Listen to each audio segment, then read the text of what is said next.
Hello, my name is Nicholas Boyd, and for my presentation, I'm going to be talking about loot boxes and the pay-to-win business models and the controversies that surround them. So, loot boxes and pay-to-win business models have a lot of similarities to them, and you really can't talk about one without talking to the other. So, some of the similarities are they both are found in the gaming industry. That's where they've predominantly have sat in the past few years. It's where they've grown and they've become a big revenue source for game makers. And they both deal with the idea of microtransactions within a video game. So either you spent money on a game and you spend more additional money to play that game, not to play but inside that game, or you got a game for free and you have the option to spend money within it. So as a result, games that have microtransactions tend to be free or if not cheaper. There are some that are normally full price, like there are AAA games like Star Wars Battlefront 2 that has microtransactions with them, but it's a case by case basis. But a lot of the time, you can see games being free or a very low price for what the developer probably put into it. So the idea is you are spending real life money on virtual like items, virtual currency. It's not fake money. It's dealing with real life cash going into virtual items. And they both do have a lot of issues surrounding them. There are a lot of controversies dealing with both, but in different ways, which I'll explain later. There are differences. One is mainly cosmetic, the other is not. So loot boxes tend to deal with cosmetics inside games. Pay to win deals with more items to make you better or make the process of gaming easier. Pay to win gives you an advantage in gameplay. Loot boxes, with the cosmetics, they tend to do nothing. They're only for looks and to like make you stand out from a crowd. Pay to win is actually you putting money into the game to make it easier or put you ahead of other players that have put a lot of time into the game. So again, loot boxes are normally just for looks, and pay to win is seen as more acceptable practice than loot boxes. As a gamer myself, and from my friends and the community that I know, they're not. Both of these business models are seen as more scummy, for lack of a better ways to put it. People are paying money for some of these games, and they don't want to have to spend more money in these games to get content that they feel like they've already paid for. So loot boxes. So loot boxes normally contain cosmetic items, as stated before. Some of the games that have loot boxes are Rainbow Six Siege, Overwatch, CS:GO, League of Legends. They can require money. So this is a picture of a crate you can receive from the game CS:GO. You can get them from winning matches, or you can purchase them through a marketplace. And this crate has a skin in it for a gun. Out of all the guns you can have in the game, it has one of them. But in order to actually open this crate, you have to buy a key from the company Valve, which is $2.49. And with that virtual key, you can open this crate. But without that key, this crate can't be opened. You can't get what's inside of it. You can sell the crate, but in order to open it to get the skin, you need to have a key. So every time someone wants to open one of these crates, they can earn in a game. And every time someone does, the company Valve gets $2.49 for the key that the person purchased. Like I said, boxes can be easily paid, or easily can be earned and or paid for. They are not required. So loot boxes aren't a required thing for gamers to have to worry about in game. It's just purely cosmetic a lot of the time. Not all the time, but a very much majority of the time. And the issue is that the mentality in this world isn't wanting just mediocrity or the base. If that was the case, we wouldn't have $100,000 cars, $1,000,000 homes. People wouldn't be trying to go on the best vacation ever. People want the best and coolest thing. And these skins are normally designed by a very good artist. They're very standout, flashy. It's something you want. And whenever you look at someone playing with the base skins and stuff in the game versus this flashy skin, people are like, oh, why wouldn't I drop a couple dollars to see if I could get that? And in some cases, items can have monetary value. So CS:GO is one of the biggest examples of this, and the skins you get for your weapons normally do have a monetary price that you can sell in a marketplace. Whereas games like Overwatch and Rainbow Six Siege, they tend to not have monetary value because you aren't able to sell skins to people. The only way you'd actually be able to get someone to have, or the only way to attain a skin like that would be selling an account, and that goes against a whole slew of terms of service issues, and that gets into a realm that we're not talking about. So loot box items, most are worthless. That are most of the items that do have worth or value are very much low end, like a couple cents can get to you. Some are a couple dollars. I actually have a link right here to go to uh, the Steam Marketplace, where, like I said earlier in CS:GO, the weapons have values. So here are the keys I talked about. These are keys that people are selling. They're over the default price. They might not be available anymore, or they might just be trying to get a profit for some reason. I don't understand.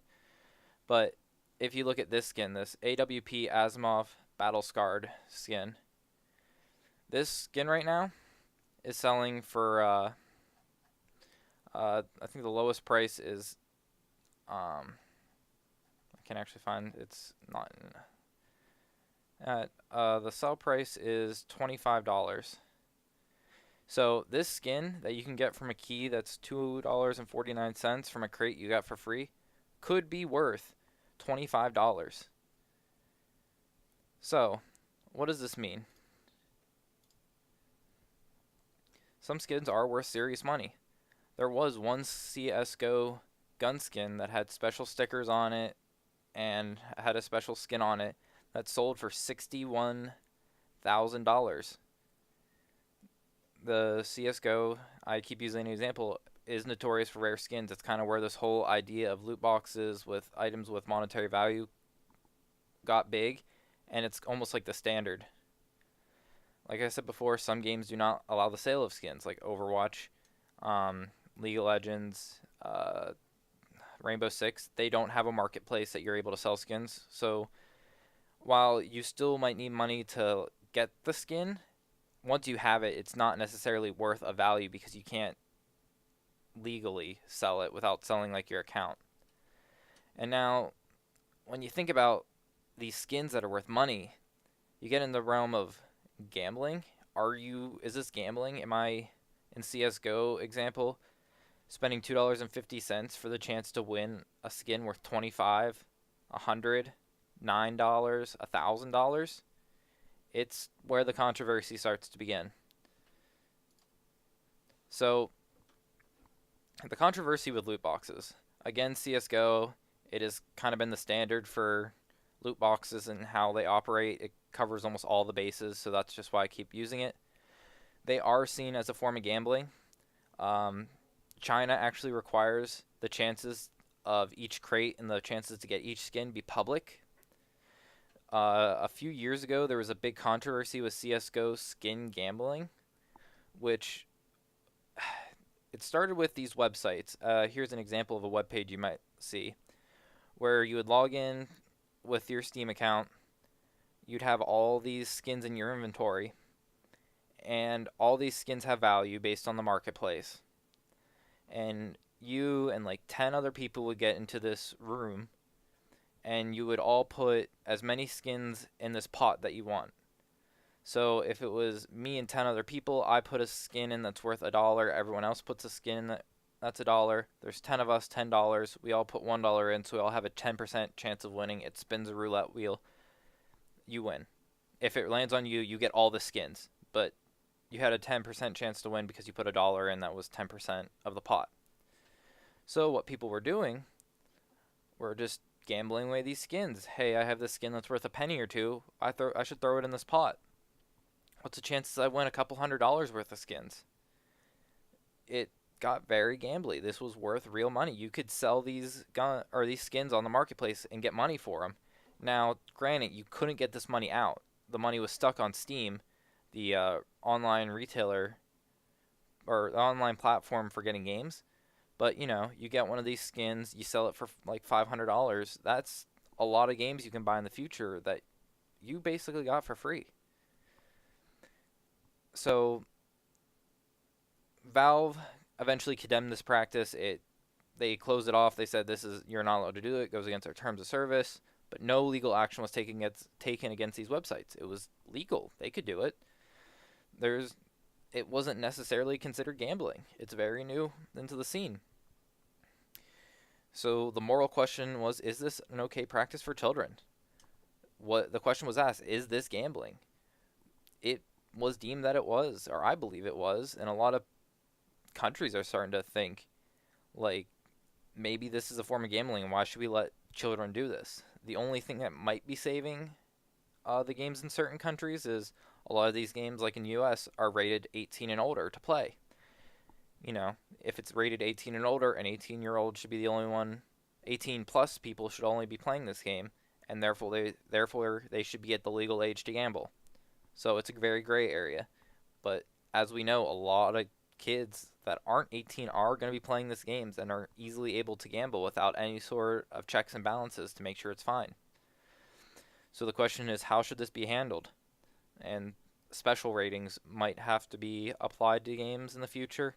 That's been one of the talks that might happen, that it has an ability to get items that are worth monetary value, and that can be sold. So it's still up in the air. People really aren't aware of how to handle this issue, and we're going to have to see in the future what happens from it. But there's actually been some banning of loot boxes. Belgium deemed that video game loot boxes are in violation of gambling legislation according to the Belgium Gaming Commission. So in Belgium, it's illegal for games to have loot boxes. They claim it desensitizes younger kids to gambling, and it preys on their lack of understanding of what gambling is. I mean, yes, it's one thing to understand gambling. When you go to a casino, you purchase your chips, you're sitting there with either your chips or you're at a slot machine, you're putting physical money in the machine. That's one understanding. But when kids are seeing, oh, this is just a skin and it's saying it's worth $25, oh, let me just put it in this pot. It's desensitizing kids to what gambling is, so they're more likely to do it. And then maybe when they're older, they're like, oh, this is just like when I gambled for skins, or this is just like when I was opening a crate and the little screenshot buy of trying to get a certain gun. So they've determined that it's not good for kids' health mentally. And actually, as of just making this presentation, the FTC just announced that they are going to start looking into the issue of loot boxes and gambling. And the one congressman or congresswoman, in the U.S. said that this is a growing concern from an industry that's going to be worth billions. I think by 2020 they estimated this gaming industry with the microtransactions is going to reach 50 billion. So we're talking serious money that people are shoveling out on these games. Okay, now to pay to win. So for pay to win, it's a little different than loot boxes. You're paying for items in game that give players advantages over other players. So some big examples of this are Clash of Clans, Candy Crush, and Hearthstone. These models usually result in free games. So Candy Crush, Clash of Clans, and Hearthstone are all free games. What they're hoping as a game developer is people will spend money in the game to do stuff. So I'm playing this game, it's free. I've put hours and hours and hours into it, and I'm like, oh great, this game has given me so much fun and enjoyment. Why wouldn't I put $5 into a game I didn't have to pay for? They're hoping that people might have the mentality of, oh well, they've given me something, I need to give them back. They're also hoping that people that are willing to spend money are going to. So someone that has disposable income are going to be like, no, I can easily drop $20, $30, $40, $100 on this game because I have it. Why not? I'm enjoying it. I have the extra income. Why not I do it? So games don't require people to pay. So the thing about pay to win is these games don't require the user to pay at all. That's what people are called free to play players. They just, play the game. They might not get the advantages. It might take them longer, but they are at a disadvantage for not paying. Sorry. You have to pay to get to the top almost, because if not, you're spending time and time and time trying to grind to get to where the other people are who are just paying. So how does pay to win work? They tend to reduce the grind of the game. So in like terms of Clash of Clans, the whole idea is you have a base and you're trying to upgrade it with like the different currencies in the game, but it takes real time like in order to upgrade this building, it might take a day, a full day, not in game, but a full 24 hours from when you start it. So someone can buy these in-game gems and pay like 40 gems and the build just happens instantly. Well, if you put person that's spending money in the game versus someone that's not, that puts that person a day ahead of that other person, let alone if they do it again and again and again. So the idea is like with these games is if you make the game very hard and grindy, that people will spend money just to like get over that hump in their minds. So pay to win can use loot boxes as a method to get gamers like items. So in as an example, Battlefront 2, Star Wars Battlefront 2, they have these loot boxes that you can unlock, and some have skins, some have like cards that give you extra bonus EXP, and some actually give you characters that you can actually then play. So one of the big controversies was Darth Vader wasn't an unlocked character when you buy the game. It was a $60 game that you buy, and you weren't even able to play Darth Vader in a Star Wars game. Now, you could play the game a lot, grind in-game currency for getting kills, winning matches, just playing the game, and then you could pay to unlock without spending any money at all. Or you could put $20 down in these loot boxes and hopefully win them, and then you have that character to play. And that's where the controversy comes in is people are very upset by the model of they're not getting everything in a game that they are paying for, or that these games are designed not for free-to-play players to play. So, what do you pay for? Each game is different on how they handle pay to win. Some use currency to reduce grind time, like I used the example of Clash of Clans. You can spend $3 on 500 gems, $13 on 2,500 gems, and these gems are used to reduce time to build things or get resources. Like as an example, you can spend 389 gems to get this much gold. So you don't have to wait, you don't have to raid other people for gold, you just have to use money and you get the items. Other games give exclusive items. So Rocket League uses loot boxes as a sense to get exclusive cars. The game is based off of soccer with cars, and each car has its own unique hitbox. So this car you can get from a loot box, but a standard player can't because they can't unlock the loot box without paying money. So if you're a free-to-play player, this car is never going to be obtainable for you. And some make it easy to get items, like Hearthstone. It's a card game, and the only way to get cards is these packs. Now you can play multiple games to get gold to go to the store to buy a pack, or you could drop $1 or two and get a couple packs that you can open up and get cards. And in that game, the better cards win. And when you're spending dollar after dollar after dollar and easily obtaining packs to get these better cards, you're going to be far past players who have to grind and grind and grind just to get one pack. So, pay to win controversies.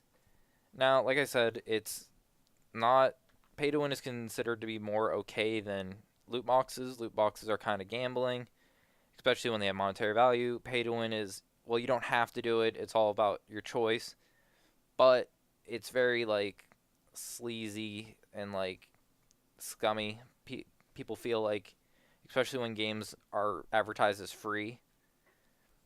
And like iTunes, I know as an example, has little box underneath like the get icon for an app where it says in-app purchases. So iTunes now requires apps that do have in-app purchases to advertise it. So it's not just like, oh, look at this free game you can get. And in the description of the app, if you read far enough, you can actually get like a description of what type of in-app purchases there are and like the value of them. So there are there have been some news stories that pop up every once in a while if you're looking for them on young kids spending a ridiculous amount of money in these apps. So one of the last big ones I can remember is a 7-year-old Farsal Shaga who racked up almost $6,000 on Jurassic World. It was a little app that you can make your own Jurassic World park. You could spend money to upgrade facilities, get new dinosaurs, and the kid was playing it, and kids have very short attention spans. And when they see, oh, it's going to take a couple hours to do this, they see, oh, I can just use these fun little coins to make it go away. Oh, look, I can just hit this button, and get more coins. The kids don't understand what they're doing. They don't see cash being transferred. It's all online. Their parents' credit card might be linked to the account. They just don't understand. So these kids are just spending money, and it can rack up $6,000 on an app. I believe they refunded the kid, but the parents had to go through some legal trouble to get it. And that's probably the biggest controversy when it comes to pay to win is the fact that a lot of these games are aimed towards kids. They're cartoony, they're colorful, they're fun, but they're made to be grindy. And grinding is just the constant doing of something to like get something. So think of it as you're sitting there panning for gold. You know, the more you pan, the more you pan, the more you pan, the more likely you are to get a more amount of gold when someone can just be handed gold for money. So these games are made to force people to spend money. And I use that in quotes because they're not, but in order to play these games and enjoy these games to like the fullest extent, they almost require money to do it. You do not have to. I can't stress that enough. But you kind of do. It's just how these games work. And both of these business models that gaming industry have adopted are both under heavy scrutiny and both starting to get legal actions taken on them, like Belgium banning loot boxes because of gambling. And I'm sure pay to win is going to have its own sort of banning for like targeting children. So while they are a very profitable business model for games, it's looking like these are going to have to adapt or change their ways in order to be a business model that you see in the future. And here are some of my sites I use to cite this. And that's all I have. Thank you for watching.